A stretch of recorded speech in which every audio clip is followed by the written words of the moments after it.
오늘 우리가 함께 읽을 말씀은 누가복음 14장 25절부터 35절까지의 말씀입니다. 제가 봉독해 드리겠습니다. 수많은 무리가 함께 갈새 예수께서 돌이키사 이르시되 물은 내게 오는 자가 자기 부모와 처자와 형제와 자매와 더욱이 자기 목숨까지 미워하지 아니하면 능히 내 제자가 되지 못하고 누구든지 자기 십자가를 지고 나를 따르지 않는 자도 능히 내 제자가 되지 못하리라. 너희 중에 누가 망대를 세우고자 할진대 자기의 가진 것이 준공하기까지에 족할는지 먼저 앉아 그 비용을 계산하지 아니하겠느냐. 그렇지 아니하면 그 기초만 쌓고 능히 이루지 못하면 보는 자가 다 비웃어 이르되 이 사람이 공사를 시작하고 능히 이루지 못하였다 하리라. 또 어떤 임금이 다른 임금과 싸우러 갈 때 먼저 앉아 1만 명으로서 저 2만 명을 거느리고 오는 자를 대적할 수 있을까 헤아리지 아니하겠느냐. 만일 못할 터이면 그가 아직 멀리 있을 때 사신을 보내어 화친을 정할지니라. 이와 같이 너희 중에 누구든지 자기의 모든 소유를 버리지 아니하면 능히 내 제자가 되지 못하리라. 소금이 좋은 것이나 소금도 만일 그 맛을 잃으면 무엇으로 짜게 하리요. 땅에도 거름에도 쓸데없어 내버리느니라. 들을 귀가 있는 자는 들을지어다 하시니라. 아멘. 오늘은 여러분들과 함께 제자가 되려면이라는 제목으로 말씀의 은혜를 나누도록 하겠습니다. 오늘 제가 본문을 읽는 중에 유독 눈에 들어오는 구절이 있어서 소개합니다. 바로 28절부터 30절에 이르는 말씀입니다. 어떤 사람이 망대를 세우려고 하는데 그 망대를 세우기 위해서 시작하기 전에 가만히 앉아서 그것을 위해서 드는 비용이 어느 정도인지 계산을 해야 한다는 예수님의 비유의 말씀입니다. 그렇게 되지 않을 경우 세우다 말게 되는 망대, 그것을 바라보는 사람들의 비웃음을 사게 될 것이라는 이야기입니다. Count the cost, 비용을 헤아려 보라는 겁니다. 우리가 죄를 하는 데 있어서 좀 주의를 기울이고 생각하고 또 보아야 할 교훈들이 바로 여기에 있습니다. 신앙적인 열정이 있다면 그 열정을 앞세우기 전에 바로 우리가 가지고 있는 신앙적인 열정이 올바른 꽃을 그리고 열매를 맺도록 하기 위해서 우리가 지혜로울 필요가 있다는 사실입니다. 신앙은 열심만 가지고 되지 않습니다. 오랜 기간 동안 많은 시간을 들여서 우리가 믿음 안에서 하나님의 뜻을 더 깊이 알아가고 성장하는 일련의 모든 과정들이 바로 신앙생활이기 때문에 그렇습니다. 한 번에 단순히 또 단숨에 모든 것을 다 얻을 수 있는 것도 아닙니다. 그러므로 우리가 단계적인 성장과 또 발전을 위해서 우리가 충분히 우리의 신앙에 대해서 묵상하고 그리고 참된 신앙인의 길에서 하나님의 영광을 드러내는 자녀로서 살아가기 위해서 우리가 가장 중요하게 여겨야 할 것이 무엇이며 그것을 위해서 우리가 지불해야 할 대가가 무엇인지를 계산해 보는 노력이 필요합니다. 여러분, 여러분의 삶에 또 신앙을 위해서 삶의 축복을 위해서 그것을 위해서 우리가 지불해야 할 대가들에 대해서 계산해 볼 수 있는 지혜를 가질 수 있기를 바랍니다. 그렇게 하지 않으면 오늘 예수님께서 34절, 35절에 거쳐서 결론으로 말씀하는 것처럼 소금인데도 소금의 맛을 가질 수가 없습니다. 소금으로서 전혀 기능할 수도 없습니다. 명목상의 그리스도인, 명목상의 신앙인이라고 하는 말이 있습니다. 이름만 그렇고 허울만 그럴 뿐 전혀 그리스도인답지 않고 신앙인답지 않은 모습을 가진 성도들을 일컬어 부르는 말입니다. 예수님을 따르길 원한다면 예수님을 따른다는 것은 과연 무엇일까? 그리고 예수님을 따르기 위해서 우리가 해야 할 일, 기울여야 될 노력이 무엇일까를 생각해 볼 수 있어야 합니다. 여러분, 만약에 여러분의 자녀가 학교에 진학하고 그리고 그 학교에서 1등이든지 아니면 혹은 특정한 등수 안에 들기 위해서 목적을 정한다면, 여러분, 목적을 정한다고 해서 그 아이가 반드시 그렇게 될 수 있는 것 아니라는 것쯤은 다 아실 겁니다. 여러분들은 여러분의 자녀가 그 이야기, 목표에 대해서 말하는 순간 그 다음부터 관심을 기울여서 여러분의 자녀들이 어떻게 그 목표를 달성하기 위해서 무엇을 하는지를 이제 관심을 가지고 지켜보게 될 것입니다. 그리고 만약에 그렇게 여러분들이 기대하는 만큼, 예측했던 만큼 그렇게 행동하지 않고 실천하지 않으면 어김없이 여러분들 간섭하려고 할 겁니다. 간섭하면서 하는 이야기는 분명합니다. 야, 그렇게 하지도 않으면서 내가 어떻게 1등을 하겠다고, 아니면 목표하는 등수에 들겠다고 말하는지 모르겠다. 만약에 그 목표를 이루려면, 그 등수에 들려면, 혹은 1등을 하려면 이 정도는 해야지. 최소한 우리의 삶의 과정 속에서 우리가 하나님의 자녀로서 주님의 제자의 삶을 살기로 작정했다면 이미 삶을 통해서 우리가 구체적으로 그렇게 노력하고 그 일을 성취하기 위해서 보여지는 행동이 분명하게 있어야 된다는 의미에서 오늘 이 말씀을 우리가 좀 더 깊이 묵상해 볼 필요가 있습니다. 오늘 참 재미있는 표현으로 말씀을 시작하고 있습니다. 수많은 무리가 함께 갈새. 그리고 예수님께서는 돌이키셔서 이 수많은 무리들에게 말씀하셨습니다. 물론 나를 따라오려면, 내 제자가 되려면 내게 오는 자는 이라고 말씀하시면서 두 가지의 중요한 제자의 조건에 대해서 말씀하십니다. 더 정확한 표현을 빌어서 설명하자면 제자가 되려면 그 어떤 조건을 갖추어야 된다고 말씀하신 것이 아니라 나를 따라오는 자,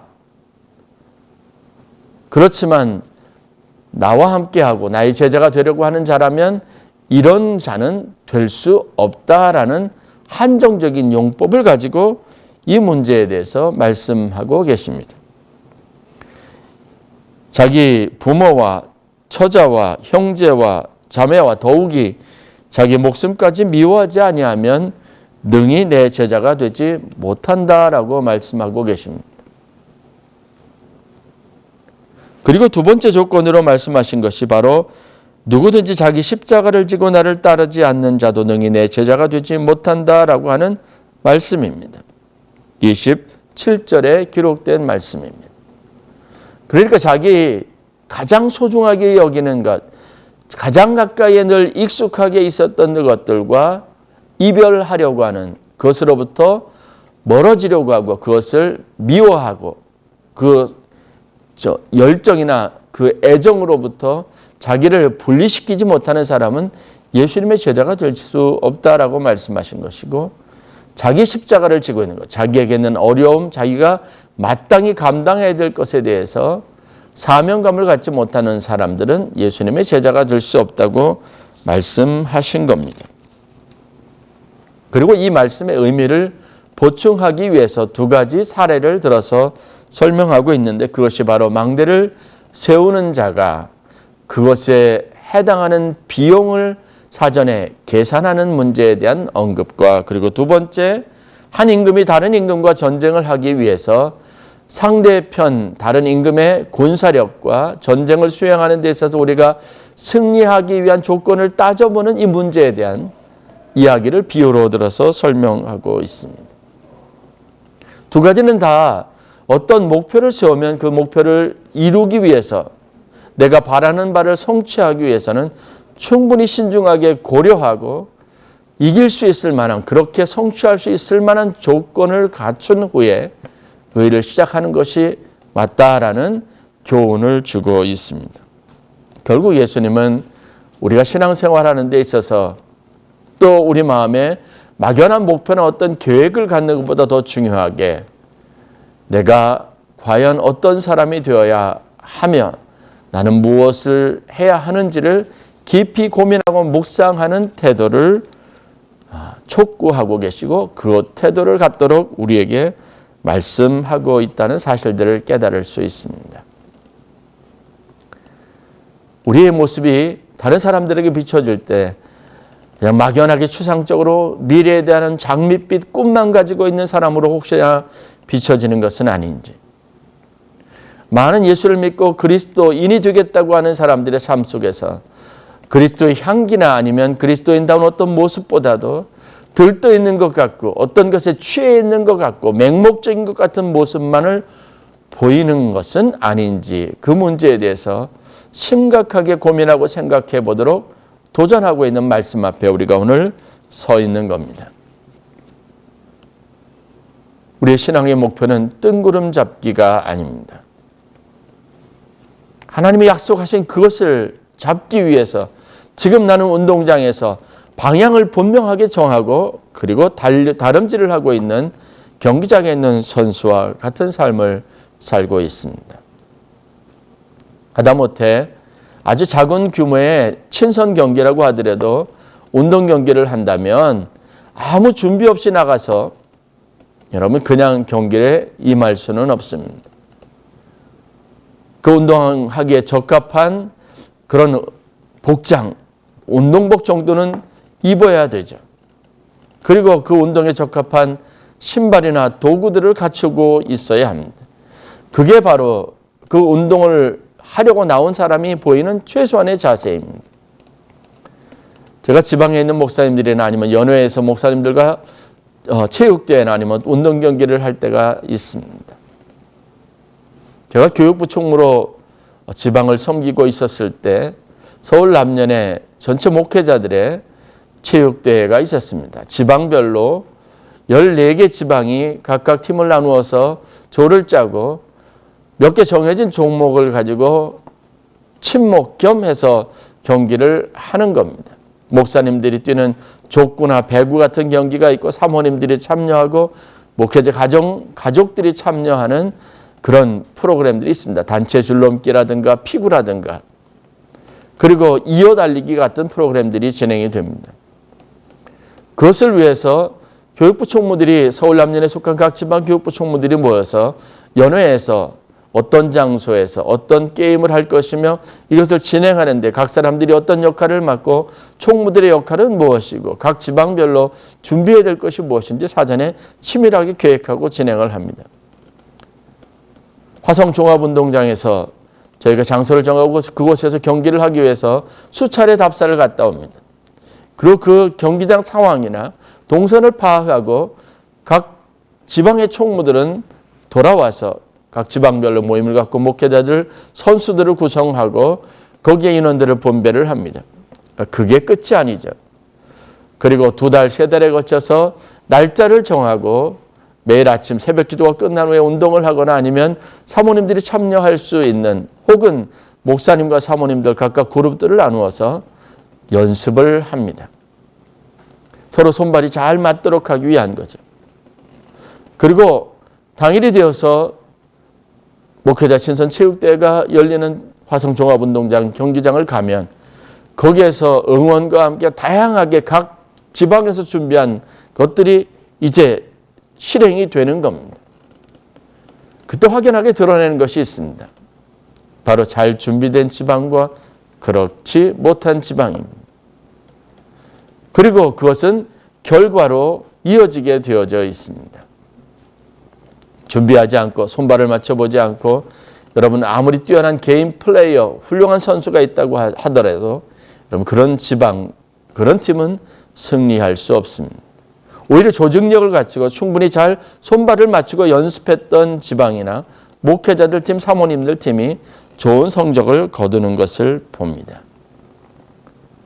마찬가지로 오늘 우리도 하나님 앞에 신앙인으로 올바로 살기를 원하고 때로는 우리가 어떤 구체적인 기도 제목을 가지고 하나님의 응답을 구하며 기도하려고 할 때도 역시 마찬가지로 우리는 통찰력을 가지고 그것을 위해서 드는 모든 과정과 그리고 비용에 관련된 것, 무엇을 해야 하며 어떻게 하며 어떤 노력을 기울여야 하는지, 얼마만큼의 시간을 들여야 하는지, 여러분 그것에 대해서 우리가 계산해 볼 수 있어야 합니다. 이것을 우리는 지혜라고 말합니다. 저는 여러분들에게 하나님의 일들을 위해서, 신앙인으로서 우리가 성공적인 삶을 살기 위해서 두 가지 사실에 대한 점검을 반드시 하도록 권면하고 싶습니다. 첫 번째는 내적 동기를 점검해야 합니다. 나는 정말 그것을 원하고 있는가? 나는 정말 그것에 대한 성취에 대한 분명한 목적이 있는가? 그리고 그것을 성취할 수 있는 열정이 내게 있는가를 항상 살펴보아야 합니다. 내가 입으로는 떠들지만 내 속사람이 진정 원하지 않는 그런 일은 이루어질 수 없습니다. 그리고 가다가 중단될 뿐입니다. 쉽게 포기하고 낙심하게 됩니다. 죄를 하든 아니면 어떤 목적을 가지고 하나님 앞에 기도하든 여러분 내적 동기가 분명해야 합니다.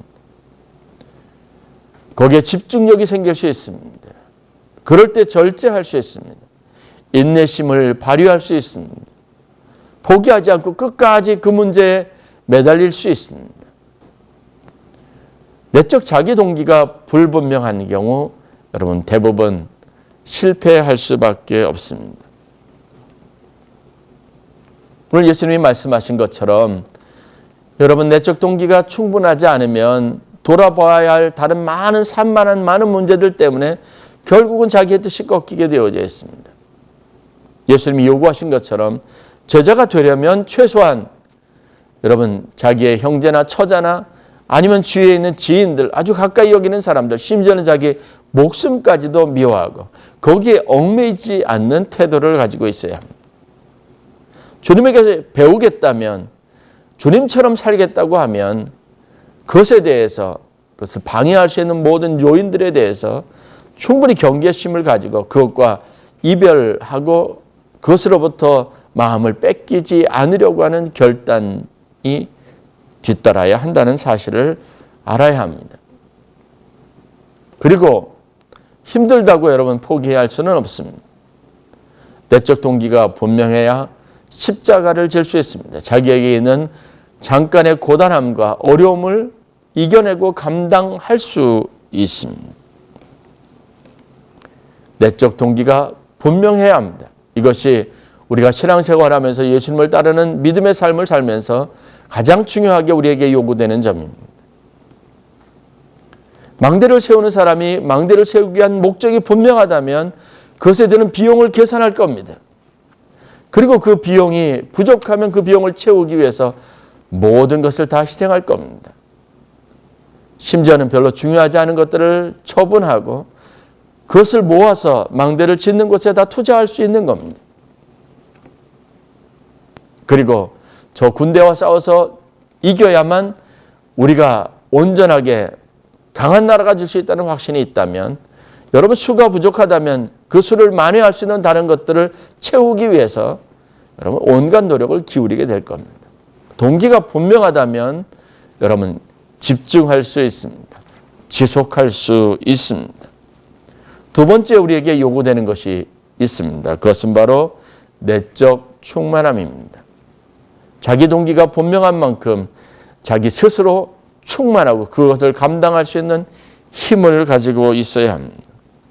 은혜와 말씀으로 충만해야 합니다. 신앙적인 목표를 성취하기 위해서 그래서 은혜의 공급을 받는 것은 절대적으로 필요한 일입니다. 그 은혜의 공급을 받기 위해서 우리에게 무엇보다도 절실하게 요구되는 것이 바로 기도 생활입니다. 하나님을 향하여 목이 말라야 합니다. 목이 말라야 여러분 운물을 찾습니다. 운물에서 물을 기르게 되어져 있습니다. 그 생수의 공급이 이루어질 수 있습니다. 그 힘이 공급되어지면 여러분 우리가 가다가 멈추지 않고 가던 길도 계속할 수 있습니다. 끝까지 달려갈 수 있습니다. 자기 동기와 마찬가지로 성취되고 채워지는 여러분 신비한 영적 경험이 그래서 우리의 충만함에 중요한 열쇠가 됩니다. 하나님 앞에 귀한 것을 공급받고 하나님 주신 힘과 능력으로 감당할 수 있을 때 하나님이 우리에게 축복하십니다. 소금이 만일 그 맛을 잃으면 쓸데가 없습니다. 결국 제자라고 하는 것은 이런 일련의 노력과 과정들이 그 안에 충분하게 내재되어야 있어야 합니다. 소금은 짠맛이 있어야 합니다. 그 특성을 잃어버리는 한 아무리 좋은 이름을 갖다 붙이고 사람들에게 소금이라고 아무리 홍보해도 그 기능 자체를 갖지 못하고 본질 자체를 갖지 못하면 아무런 소용이 없습니다. 쓸데없어서 오히려 밖에 버려질 뿐입니다.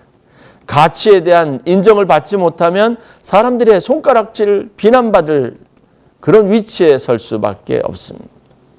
오히려 나 자신이 가지고 있는 본래 어떤 힘이나 능력보다도 덜한 평가를 받을 수밖에 없습니다. 그래서 여러분 예수 믿는다고 하는 사람들이 교회가 그 맛을 갖지 못하고 교회가 그 본래의 색깔을 갖지 못하고 교회가 그 본래의 아름다움을 갖지 못하면 세상 사람들의 손가락질을 받을 수밖에 없는 겁니다. 그러므로 예수님께서는 그런 면에서 예수를 따르려고 하고 믿음 생활하려고 하는 사람들을 무장시키길 원하십니다. 그들의 내적인 동기를 다시 한번 묻기를 원하시고 내적 동기를 확실하게 하기를 원하십니다. 독해지기를 원하시는 겁니다. 흔들리지 않기를 원하시는 겁니다. 그런 열정을 가진 사람에게 하나님은 공급해 주십니다. 힘을 공급해 주십니다. 은혜를 공급해 주십니다. 지혜를 주십니다. 능력을 주십니다. 재정적인 필요도 채워주십니다. 선교에 대한 목적이 분명한 교회 하나님은 선교를 위해서 필요한 모든 재정적 필요들을 채워주십니다. 전도하려고 하는 교회, 이웃을 섬기려고 하는 교회, 그 열정이 있다면 하나님께서 그것에 필요한 재정적인 필요를 채우시는 겁니다. 제가 목회를 하면서 경험한 것이 바로 그겁니다. 선한 목적을 갖지 않으면 여러분 헌신하고 헌금해야 될 동기도 생기지 않습니다. 그런 동기가 희박하면 여러분 하나님의 교회의 재정은 늘 언제나 약합니다. 열악합니다. 그러나 목적이 분명하고 하나님의 일에 대한 어떤 구체적인 비전을 가지고 있고 그것을 위해서 들어가는 비용이 어느 정도인지를 계산하고 그것을 위해서가 우리가 어떤 마음을 모아고 어떤 노력을 기울여야 하고 어떻게 기도해야 할지를 안다면 그것을 나누고 그것을 위해서 노력하는 순간 하나님은 각 사람의 마음속에서 많은 것으로 충만하게 하시고 그리고 그 일을 성취할 수 있는 모든 필요들을 다 공급하게 하십니다. 대한민국교회가 창립 34주년, 35주년, 이제는 36주년을 맞이하는 그런 뜻깊은 그런 해를 맞이하고 있습니다. 그동안 우리 교회를 통해서 하나님이 하신 일들이 참으로 놀랍습니다. 그것들의 가치, 그것들이 가지고 있는 실질적인 열매들을 생각하면 놀라운 겁니다. 우리가 가지고 있는 힘으로 한 것이 아닙니다. 바로 선교를 향한 열정, 그리스도 복음을 전하고 하나님의 나라를 세우기 위한 우리의 열심, 그 분명하고 뚜렷한 예수님을 따르고 예수님의 부르심에 응답하고 우리에게 맡겨진 선교적 사명을 감당하려고 하는 그 열정, 그 분명한 열정 위에 하나님께서 부어주신 놀라운 축복이 열매가 되어진 것입니다. 다시 한번 추상적인 우리의 신앙의 자세들을 버리고 우리 스스로에 대해서 질문하고 도전하는 그런 시간이 되기를 주의 이름으로 간절히 축원합니다. 여러분들은 그리스도인이 되기를 원하십니까? 그렇다면 어떤 그리스도인이 되기를 원하십니까? 그리고 더 나아가서 그리스도인으로서 여러분들이 성취하고 이루려고 하는 구체적인 목적은 무엇입니까? 여러분들이 바라는 축복은 무엇입니까? 그 축복을 얻기 위해서 우리가 갖추어야 할 것이 무엇이고 우리가 지불해야 될 대가는 과연 무엇입니까? 다시 처음부터 질문하고 그 질문에 필요한 것들을 체크하고 그 질문에 필요한 답을 통해서 여러분 우리의 신앙과 삶이 다시 한번 세워지는 놀라운 은혜가 있기를 주의 이름으로 간절히 축원합니다. 제자가 되기를 원하십니까? 그러면 주님이 말씀하신 것처럼 자기 목숨까지도 미워해야 합니다. 그 목표 외에 더 중요한 다른 것이 여러분의 인생에 존재해서는 안 됩니다. 그리고 그 목표를 성취하는 과정에서 우리가 마땅히 져야 할 몫의 고난과 어려움들, 또 대가가 있다면 그것을 지불할 수 있는 마음의 태도를 분명하게 가져야 합니다. 그러기 위해서 계산하는 지혜가 있어야 합니다. 따져보는 여러분 시간이 여러분들에게 반드시 필요합니다. 제자가 되려면 그래서 내적인 동기를 다시 한번 확인하는 게 필요하고, 그리고 내 안에 그 내적인 동기를 성취하기 위한 모든 하나님의 힘이 공급되어야 하고, 그것으로 충만하여 우리가 온전하게 무장된 그리스도의 군사들이 되어야 합니다. 그러면 하나님께서 여러분의 삶에 축복하실 것이고, 여러분이 바라는 것이 한낱 꿈이 아니라 여러분이 삶이 될 것이고, 여러분이 누리는 인생의 축복이 될 것이고, 여러분이 살아가는 하나님의 나라가 될 것인 줄 믿습니다. 오늘 이 믿음이 여러분들 안에서 다시 세워지는 귀한 축복이 있기를 주의 이름으로 간절히 축원합니다. 기도하겠습니다. 사랑의 하나님 감사합니다. 저희들을 도우시고 축복하셔서 하나님 앞에 우리가 거룩한 목적을 갖게 하시고 제자가 되기 위한 하나님 삶의 목표를 정하고 그리스도인의 하나님 순례의 길에 나서는 귀한 은혜를 허락해 주심을 감사합니다. 이 길을 가는 동안 저희들이 흔들리지 아니하고 좌절하지 아니하고 넘어지지 않고 중단하지 않도록 하나님 저희들에게 내적 동기를 허락해 주시옵소서. 이 일이 내 인생에 절대적으로 필요한 일이며 이 일이 가치 있다고 하는 분명한 하나님 확신이 그리고 믿음이 있게 하여 주시기를 원합니다. 이 일을 이루기 위하여 하나님이 힘 주시고 능력 주시기를 기도하는 지혜가 저희들 가운데 있게 하여 주옵소서. 그래서 우리가 힘을 갖춘 자, 그 형질을 갖춘 자, 그 능력을 갖춘 자, 그 아름다움을 소유한 주의 백성들이 되게 하여 주시옵소서. 그래서 삶에서 그 열매와 그 열매의 풍성함을 함께 누릴 수 있는 주님의 백성들이 되게 하여 주시기를 원합니다. 막연한 신앙생활에서 벗어나 구체적으로 따지고 계산하고 하나님 계산해 볼 수 있는 저희들이 되도록 인도하여 주시옵소서. 우리의 삶을 다시 세우고 우리를 복되게 하실 예수 그리스도의 이름으로 감사하며 기도드렸사옵나이다. 아멘.